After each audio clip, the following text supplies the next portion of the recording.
I never believed the stories they told about that cemetery. In every small town, there's a legend, a tale meant to scare children and keep the curious away. But here, people spoke of it with an almost reverent fear, as if the very air around the cemetery grew heavier. They said the guardian still roamed the grounds, even after death.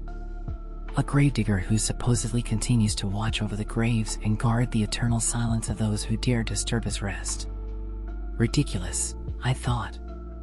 I had to see it with my own eyes. So, I went to the cemetery alone that night, determined to prove to myself that the legends were just the ramblings of superstitious old folks.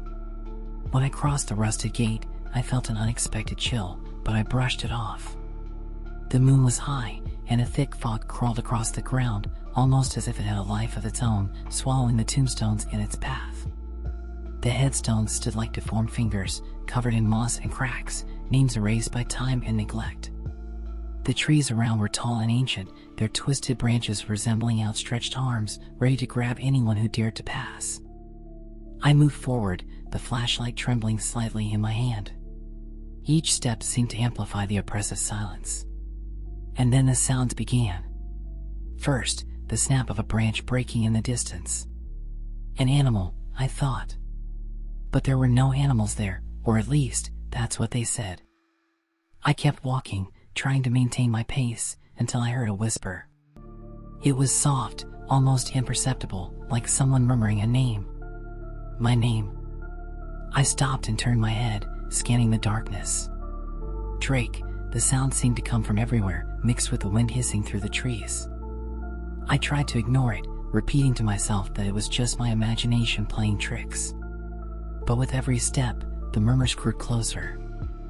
I felt my heart pounding faster, but I didn't back away. I was there to prove it was all just a tale to scare the faint-hearted.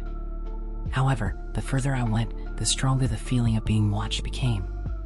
It wasn't just the fog enveloping me. It was as if the cemetery itself was alive, aware of my every movement. The ground seemed to breathe. And despite my initial resolve, I began to feel fear gnawing at my courage. But it was too late to turn back. I had to see it through, to discover what truth lay behind the legend, even if, deep down, a part of me was starting to doubt my own sanity. As I walked deeper into the cemetery, that unsettling feeling of being watched only grew stronger. It was as if invisible eyes followed me from every shadow, from every grave, studying my every move. The flashlight in my hand trembled slightly, and I could feel the cold sweat trickling down the back of my neck. But I kept going. I refused to be intimidated by a mere sensation. I knew it was just the environment trying to play tricks on my mind. I passed by broken headstones and forgotten mausoleums. The fog seemed to thicken the further I went, almost suffocating. The sounds that had been distant before, the rustling of leaves, the snapping of branches, now seemed far too close, as if something or someone was moving in the shadows, just a few steps behind me. I turned around several times, but I never saw anything. Only darkness and the twisted silhouettes of trees. It was as if the cemetery was toying with me. Then I saw the headstone. It stood out among the others, half buried and covered in layers of moss. It looked like it had been there for centuries, neglected and forgotten, like a secret no one was meant to discover. I knelt down and, almost automatically, ran my hand over its surface, wiping away the dirt. With each patch I cleared, a sense of dread grew within me. The letters slowly emerged from the stone, and I froze. Drake Carter.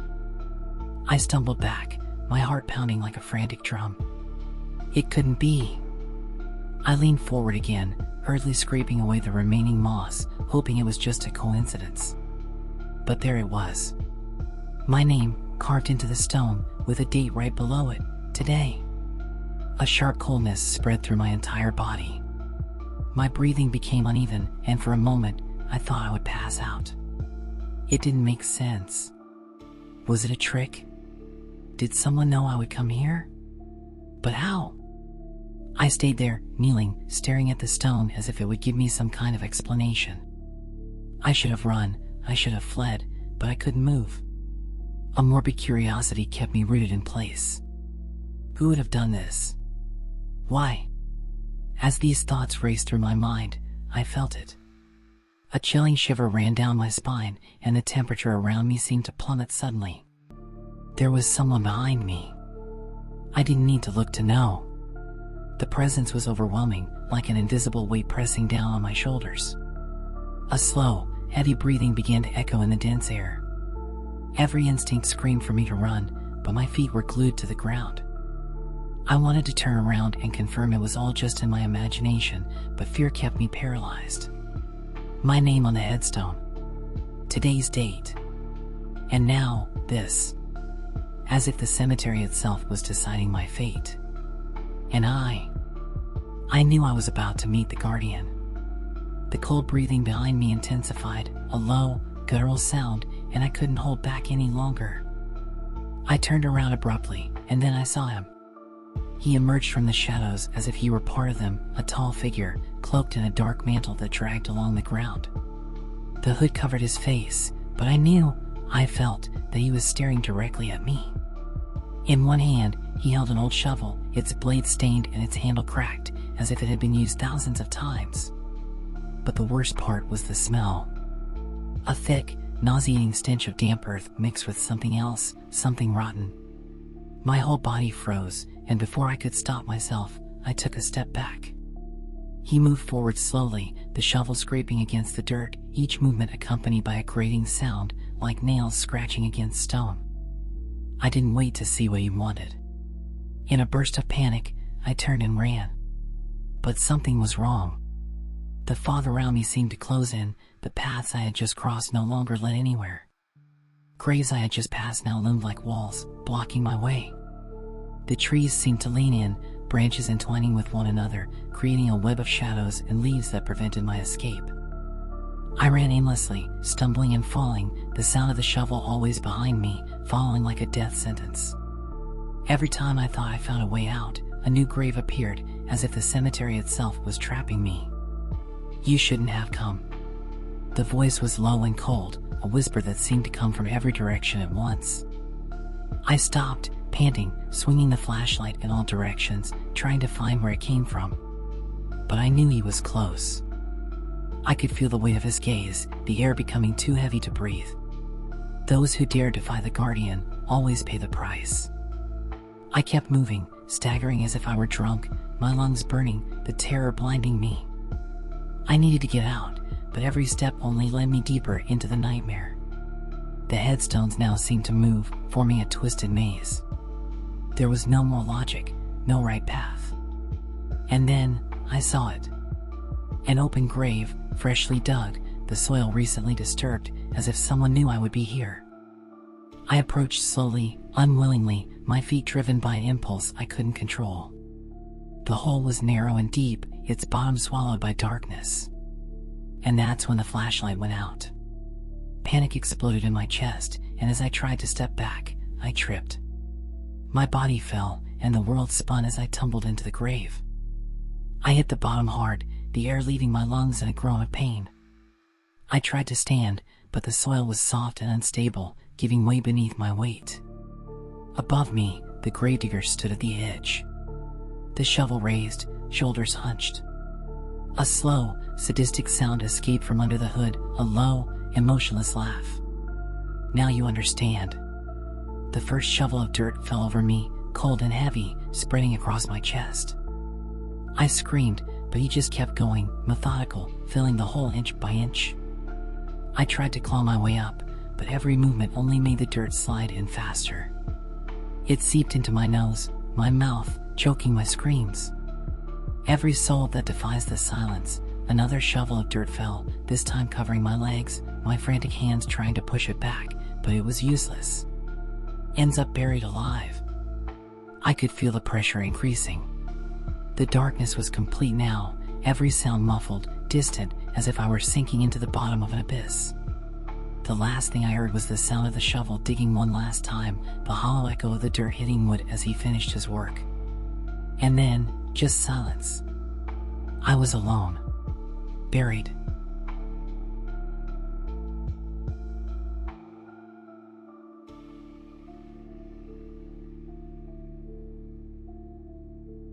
I've always known that Blackwood Cemetery was a different place.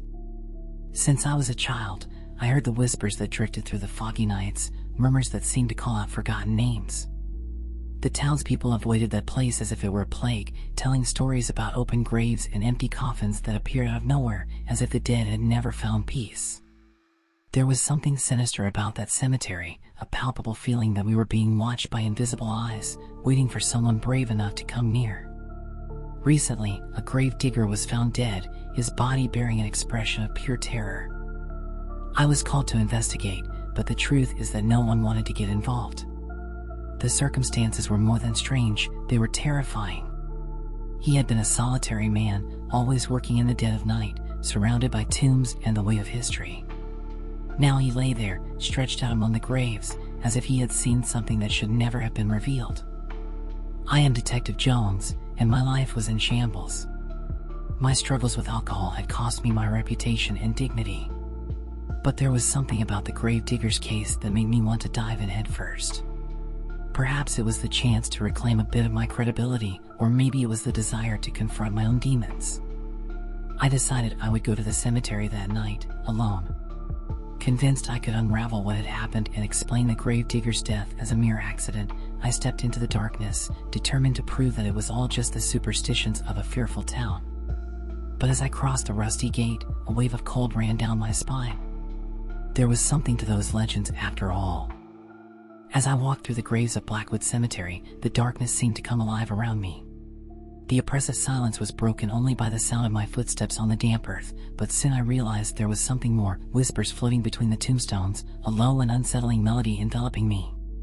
At first, I thought it was just the wind, but the intensity of the murmurs grew with each step. They seemed to guide me, as if calling my name and leading me toward a terrible fate. I followed the sounds, hesitant yet unable to resist the curiosity. Whatever was speaking needed me to listen. The voices intertwined, echoing promises and warnings in an almost hypnotic tone. My heart raced as I delved deeper into the darkness, each grave becoming more familiar and yet more menacing. And then, before me, stood a locked mausoleum. Its rusty iron doors seemed to whisper forgotten secrets, as if guarding mysteries that should remain hidden. Fear entwined with curiosity, and, ignoring my instincts for self-preservation, I forced the entrance. The doors creaked, protesting against the disruption of silence, but I yielded to the need to know what lay within. As I managed to pry open a crack, a cold breeze rushed out, a warning that something dark awaited me. Upon entering, a network of underground tunnels unfolded before me, and the voices that were once whispers transformed into silent screams, echoing through the damp, cold walls.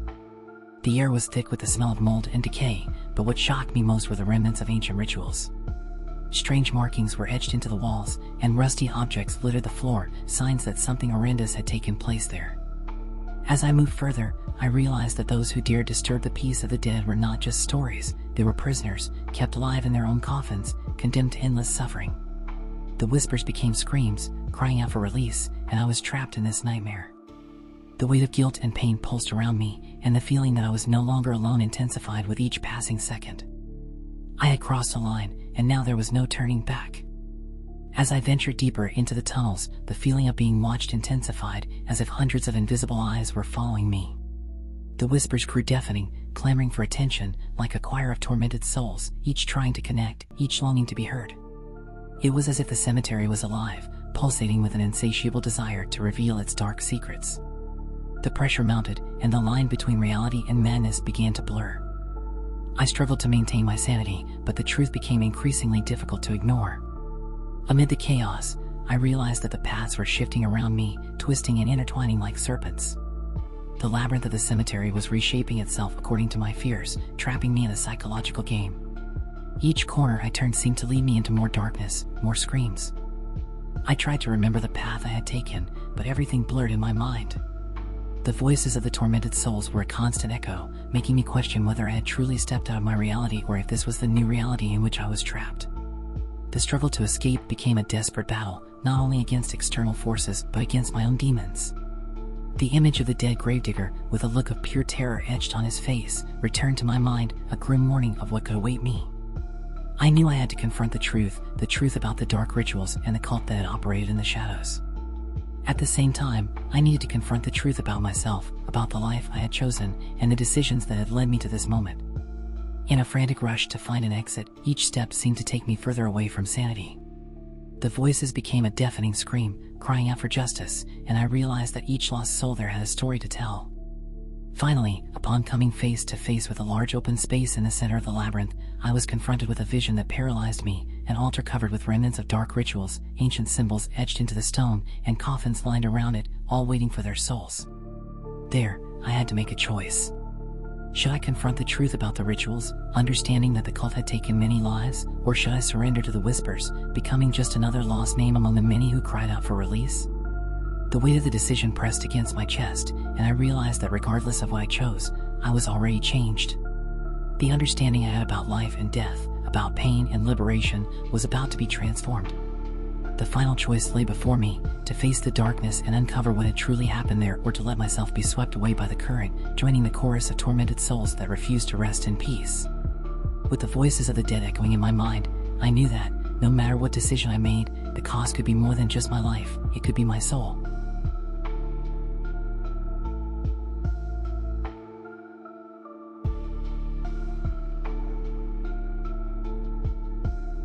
I always knew that Eldridge Cemetery was a place shrouded in mist and mystery. As I approached, an oppressive feeling took hold of my body, as if the very shadows among the tombstones were watching me. The ancient stone monuments, covered in moss and wear from time, seemed to guard secrets that should remain buried. With every step, I felt the weight of history pulsating beneath my feet, and the whispers of the locals echoed in my mind. They said that restless souls wandered among the graves, tormented by a dark and obscure past. Sometimes, when night fell, I could almost hear those whispers, like a distant melody, calling out to anyone daring enough to come near. Recently, the entire town was shaken by the death of Dr. Thomas Adler, a respected historian who had dedicated his life to uncovering the secrets of the cemetery. He was known for his passion for local history and his meticulous investigations into the mysteries surrounding Eldridge. However, he was found dead under circumstances no one could explain. What initially appeared to be an accident soon morphed into dark rumors. Some claimed he had discovered something he shouldn't have, something so terrifying that it cost him his life. As the stories spread throughout the town, a growing fear lingered in the air, and the cemetery, once seen as a simple resting place, now transformed into a realm of nightmares and suspicion. The death of Dr. Adler was not just a loss for the community, it was the catalyst that ignited the flame of curiosity and fear among those who dared to explore the mysteries of Eldridge Cemetery. I felt that something was about to be revealed, and somehow, I couldn't ignore the dark call emanating from that place. It was on a full moon night, with the sky clear as day, that the urge to explore Eldridge Cemetery became irresistible. A group of friends and I were intrigued by the stories surrounding the place and the mysterious death of Dr. Adler. Ignoring the warnings from the community, which alerted us to the restless souls and the malevolent presence haunting the graves, we decided it was time to face our fears and uncover the buried secrets. Armed with flashlights and a courage that felt more like a facade than reality, we stepped into that sacred space, ready to confront the unknown. As soon as we set foot on the cold ground of the cemetery, a tension hung in the air, as if the very earth were alive, reacting to our presence. As we ventured deeper among the ancient tombstones, whispers began to emerge, soft and ethereal, as if voices from long ages were trying to warn us. I looked at the faces of my friends, and each of them seemed lost in their own thoughts. It was evident that we were all there for different reasons, each one carried a burden that was just beginning to reveal itself. As we walked, the atmosphere grew increasingly oppressive. Shadows seemed to move around us, following us as if they knew our deepest secrets. I began to feel a weight on my chest, a foreboding that each of us would be forced to confront something we would prefer to keep buried. Those whispers, which at first seemed like just a distant echo, were now becoming an unsettling chorus, revealing truths we had never dared to discuss. What was supposed to be a night of adventure quickly transformed into a test of our friendship, as hidden tensions and conflicts began to surface. In this labyrinth of shadows and secrets, I realized that the true struggle was not just against what inhabited the cemetery, but against ourselves and the truths we were so desperate to hide. As time ran out and the voices around us grew deafening, I realized we were faced with a terrifying dilemma. The shadows danced around us, their threatening presences almost tangible. The group was divided, and the pressure to make a decision was becoming unbearable. One question hung in the air: should one of us be sacrificed to calm these tormented souls, or would we risk our lives in the pursuit of the truth about what happened to Dr. Adler? The choice we were about to make would not only determine our fate, but also reveal who we truly were. The voices turned into screams of despair, clamoring for justice, and it was at that moment that tensions reached a boiling point. I looked at the faces of my friends, each reflecting a mixture of fear and determination. What had started as naive curiosity was now transforming into a battle for survival. Amidst the chaos, a shocking twist occurred. One of our own, overtaken by anxiety and hopelessness, proposed that I be the sacrifice. The betrayal cut like a blade, and fury and pain bubbled in my chest. In the climax of that terrible night, each of us had to confront not only the shadows surrounding us, but also the truths about ourselves. I knew that the choice we made would have unimaginable consequences. When we finally decided to move forward and face the truth, the atmosphere around us shifted, the shadows receded, but not without leaving marks on our souls. What we learned about the cemetery's past turned out to be darker than we could have ever imagined. As we tried to comprehend what had truly happened, the revelations plunged us into a deep reflection on the nature of fear, guilt, and the thin line between life and death. I was forced to face the truth that, regardless of our choice, we were already irreparably changed.